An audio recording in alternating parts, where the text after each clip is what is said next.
करेंगे। जम्मू कश्मीर के chief secretary Arun Kumar Mehta की सदारत में मुख्तलिफ मीटिंगों का इनेकाद किया गया, जिसमें इंतजामिया के अफसरान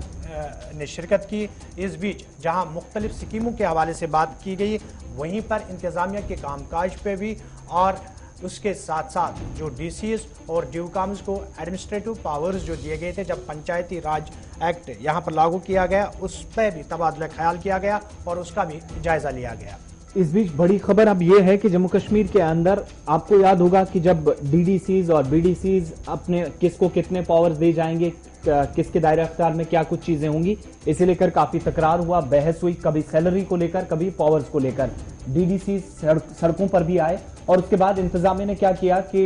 सरकार के कुछ सीनियर अफसरान को चुना गया, कुछ टॉप ब्यूरोक्रेट्स को जिनका एक्सपीरियंस बहुत वसी था, उन तमाम लोगों की एक कमेटी बनाई गई, एक पैनल बाकायदा बनाया गया। सूबाई कमिश्नर हों, डिप्टी कमिश्नर्स हों, डीडीसी मेंबरान हों, बीडीसीज हों, पंचायत राज तक जितने लोग काम करते हैं, अवामी नुमाइंदे जो चुनकर साल 2018 के बाद आए, उन तमाम लोगों के बीच में पावर्स का कहीं पर क्लैश ना हो, कोई तकरार नहीं होना चाहिए। इसके लिए फौरी तौर पर कमेटी को 8 दिनों के अंदर रिपोर्ट पेश करने को कहा गया। लेकिन पैनल 8 तो दूर, 4 महीने गुजरने के बाद भी जराया से मौसूल जानकारी के मुताबिक 4 माह मुकम्मल हो चुके हैं। जो सीनियर अफसरान को, टॉप ब्यूरोक्रेट्स को जम्मू कश्मीर इंतजामिया ने जिम्मेदारी दी थी कि किसको कितने पावर्स हैं और किस पर कहां पर क्लैश जो हो रहा है, उनको मसाइल को हल करने की जिम्मेदारी दी गई थी ब्यूरोक्रेट्स को। 8 दिन तो दूर, 4 महीने बीत चुके हैं, अभी तक रिपोर्ट पेश करने में यह पैनल नाकाम रहा है। नंबर 1। नंबर 2, इंतजामिया की तरफ से 8 अप्रैल 2021 को जब कमेटी बनाई गई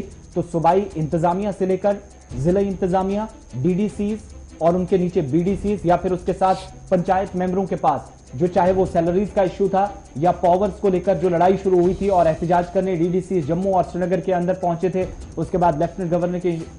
इंश्योरेंस के बाद काफी चीजें हल हुई थी। लेकिन कमेटी का जो एक अलग मामला था, जिम्मेदारी तय की गई थी कि 8 दिनों के अंदर रिपोर्ट पेश करें, वो खुलासा पेश किया जाए डिवकॉम से लेकर डिप्टी कमिश्नर तक और बेहतर गवर्नेंस चले, सही निजाम चले, कैसे बिना लड़ाई के शफाफियत के साथ कामकाज को अंजाम दिया जाए, वो तमाम चीजें इस रिपोर्ट में फाइल करें, 8 दिनों के अंदर इंतजामिया के सामने रखें। लेकिन लेफ्टिनेंट गवर्नर के दफ्तर को यह पैनल, जिसमें टॉप ब्यूरोक्रेट्स थे, कमिश्नर सेक्रेटरी ट्रांसपोर्ट डिपार्टमेंट के, divisional commissioner Kashmir, commissioner secretary government, department of food, civil supplies and consumer affair और इंफॉर्मेशन टेक्नोलॉजी डिपार्टमेंट से लेकर बाकी महकमों के प्रिंसिपल सेक्रेटरीज, सभी लोगों को जिम्मेदारी दी गई थी। 8 दिन तो दूर,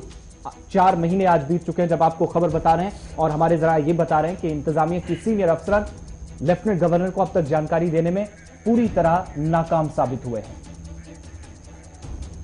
बिल्कुल, जम्मू कश्मीर के अंदर ये मामला जो है तामीर तरक्की का मामला दफ़ा 370 के खात्मे से जुड़ा है, क्योंकि उसके बाद इंतखाबात अमल में लाए गए और बाज़ाब्ता तौर पर यह कहा गया है कि अब जम्मू कश्मीर के अंदर जो तामीर तरक्की, ग्रास रूट की जो तामीर तरक्की है, उसको अब यकीनी बनाया जाए, क्योंकि अवामी नुमाइंदे जो चले। इस खबर पे मजीद बात करने के लिए हमारे साथ हमारे ब्यूरो चीफ कश्मीर जो है हिलाल हांजूरी, वो भी इस वक्त फोन लाइन पे मौजूद है। हिलाल, बात हो रही है जम्मू कश्मीर इंतजामिया के हवाले से, बीडीसी इंतखाबात अमल में लाए गए, डीडीसी इंतखाबात अमल में लाए गए, जहां सियासी मुद्दा अलग था, वहीं पर अगर हम इंतजामी मुद्दे की बात करेंगे तो ये बात कही जा रही थी कि जम्मू कश्मीर की तामीर तरक्की को यकीनी बनाने के हवाले से ऐसे इंतखाबात अमल में लाए गए, क्योंकि 70 सालों के अंदर ऐसा कुछ यहाँ देखने को नहीं मिल रहा था। लेकिन उस बीच जब वही बीडीसी या डीडीसी अपने मुतालबात लेकर सड़कों पे आए तो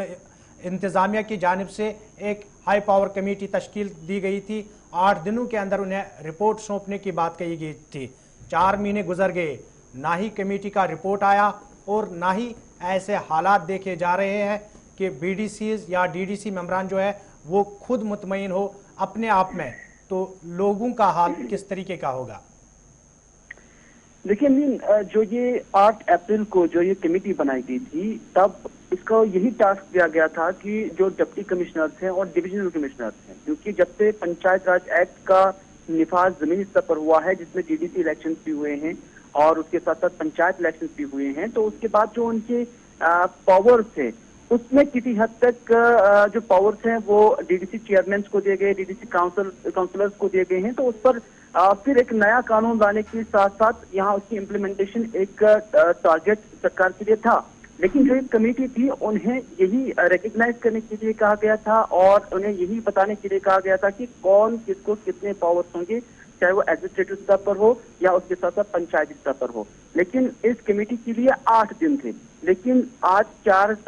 माह लगभग मुकम्मल हो गए, लेकिन अभी भी ये कोई हतमी रिपोर्ट या कोई भी रिपोर्ट देने में नाकाम रही है। दरअसल ये जितने भी इसके ऑफिसर्स हैं या जितने भी इसके मेंबरान हैं, वो जीएडी के प्रिंसिपल सेक्रेटरी से लेकर बाकी जितने भी ऑफिसरान इसमें हैं, वो आप देखेंगे कि वो हाई लेवल ऑफिसर्स हैं जो सेक्रेटेरिएट में काम करते हैं, जिन्हें दूसरे काम भी होते हैं। लेकिन आम लोगों में ये तासुर है कि सेक्रेटेरिएट ठीक तरह से काम नहीं करता है, ब्यूरोक्रेसी के अंदर काफी तजाद पाया जाता है। आपने सईद मोहम्मद साहब बुखारी से लेकर पीडीपी से लेकर नेशनल कॉन्फ्रेंस या जितने भी पॉलिटिकल पार्टीज उनकी सज्जाद बिन लोन की जानब से भी इस तरह के स्टेटमेंट्स आए हैं कि यहाँ अफसरशाही चल रही है और एंजॉयमेंट ज्यादा और काम बहुत कम हो रहा है। और आज जब हम इस कमेटी के रिपोर्ट की तरफ देखते हैं जो अभी तक नहीं आया है, तो उससे भी उसी चीज के साथ तशबीह की जाती है कि एंजॉयमेंट वहां पर काफी ज्यादा है, वहां पर जो पावर्स है उसका सही इस्तेमाल नहीं हो रहा है अवामी बहबूद के लिए। नतीजा ये है कि इस कमेटी को जो रिपोर्ट देनी थी वो अभी तक तैयार नहीं हुई है, क्योंकि सेक्रेटेरिएट लेवल पर या ब्यूरोक्रेसी लेवल पर जो एंजॉयमेंट हो रही है और काम सही ढंग से नहीं हो रहा है, उसी चीज को मद्देनजर रखते हुए आज 4 माह के बावजूद ये रिपोर्ट नहीं बनी हुई है। तो हिलाल क्या इसको इस एतबार से भी काफी अहम माने कि अगर आप उन पावर्स की बात करेंगे जो अवामी नुमाइंदों को सरकार की तरफ से देने के लिए मुल्क की सबसे बड़ी पंचायत या पार्लियामेंट के अंदर वजीर दाखिला बार बार आवाज उठाते रहे और हिज़्ब इख्तिलाफ पर तनकीद करते रहे जो 60-70 वर्षों में उन्हें नहीं मिले, अगर ये पावर्स आज चले जाते हैं तो ब्यूरोक्रेसी का जो इल्जाम लग रहा है उसकी कहीं ना कहीं खुद तस्दीक कर रहे हैं, उस पर मोहर लगाकर हिज़्ब इख्तिलाफ के जो सवालात थे उन पर ब्यूरोक्रेट्स एक तरह से जो सवाल उठ रहे थे उनको सही ठहराया जा रहा है। देखिए, जब से ये 3 टायर पंचायत के लिए जो एक्सरसाइज हुई, इसमें कोई शक नहीं है कि पूरे मुल्क के अंदर इसका सरकार को काफी क्रेडिट मिला है और देना भी चाहिए था, क्योंकि बहुत वक्त के बाद इस तरह की चीजें देखने को मिली जिसमें पब्लिक की इन्वॉल्वमेंट रहती है, डेमोक्रेसी की इन्वॉल्वमेंट रहती है, जो जमहूर है उसका इन्वॉल्वमेंट रहता है। लेकिन उसके बाद जब उन्हें पावर दे गए, आप जिन डीडीसी को आपने चुना या जिन चेयरमैन को आपने चुना, उन्हें अभी भी पता नहीं कि उन्हें क्या पावर्स है, उन्हें अभी भी पता नहीं कि कौन कौन से ऑफिसर्स उन्हें मारता है, उन्हें पता भी नहीं है कि उन्हें कहाँ कहाँ पर जाना है। आपके डिप्टी कमिश्नर को पता नहीं है कि डीडीसी मेंबरान और डीडीसी चेयरमैन की विजात उन्हें क्या कुछ करना होगा। उसी चीज को देखने के लिए, परखने के लिए और उसको सॉर्ट आउट करने के लिए इस कमेटी को तश्कील दिया गया था, जिसे हाई पावर कमेटी का नाम दिया गया। हिलाल, जब डीडीसी को खुद ये मालूम नहीं है कि उसके पावर्स क्या है, किस हद तक वो काम कर सकता है तामीर तरक्की को लेकर या दूसरे मामलात को लेकर, तो इस बीच इंतजामिया का दावा करना कि तामीर तरक्की का जाल बिछाया जा रहा है, किस हद तक ये इसको सही मान सकते हैं?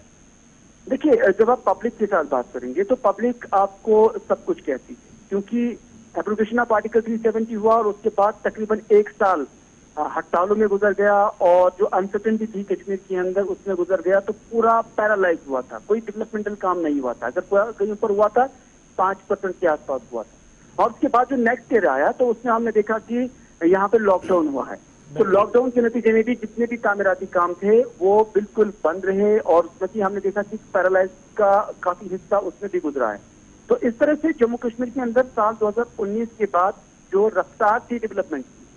बिला शक व शुबा उसमें काफी गिरावट आई है। और अब जबकि ये पंचायती राज सिस्टम या इस निजाम को यहाँ पर इम्प्लीमेंट किया गया था जमीनी स्तर पर, और फिर जब उन्हें ताकत देनी है या इख्तियार देने हैं, जब मेंबरान को ये मालूम नहीं होगा कि उन्हें किस नहज पे चलना है, किस लाइन पे चलना है, कहाँ पर जाना है, क्या क्या अथॉरिटी है, क्या क्या उन्हें पावर्स है, जब उन्हें ये मालूम नहीं होगा तो फिर किस तरह वो डिलीवर कर पाएंगे, क्योंकि अभी भी कोऑर्डिनेशन नहीं है।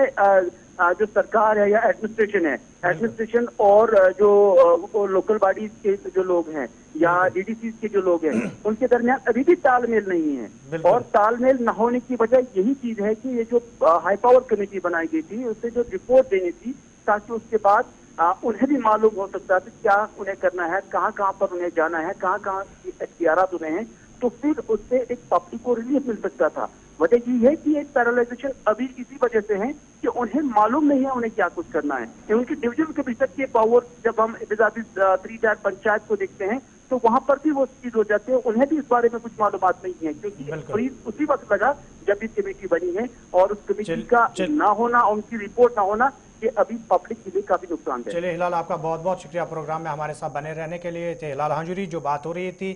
कि डीडीसी या बीडीसी के इख्तियारात और इस हवाले से